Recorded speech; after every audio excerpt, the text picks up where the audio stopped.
Hello, আসসালামু আলাইকুম বন্ধুরা। দেখো ট্রেন যাচ্ছে আর এখন ভূমি দেখতে এসেছি ধানের, ঠিক আছে? তো ট্রেন যাচ্ছে, সকাল সকাল ভিডিওটা বানিয়ে দিই।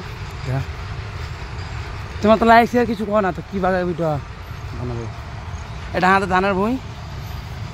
এখন আছি আমরা নবান্নবী মাঠে, বাগানের মাঠে, দেখতে পেয়েছো। আর এখন বাবাটা আছে আর পিছনে আছে দাদা। দাদা আসছে দিয়ে অনেক জুড়ে পড়ে আছে।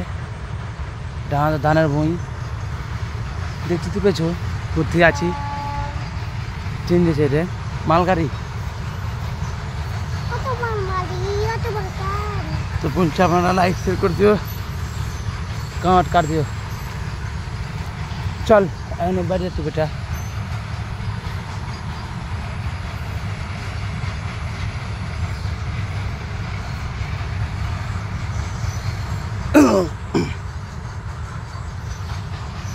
ঠিক আছে, হাই, হ্যালো,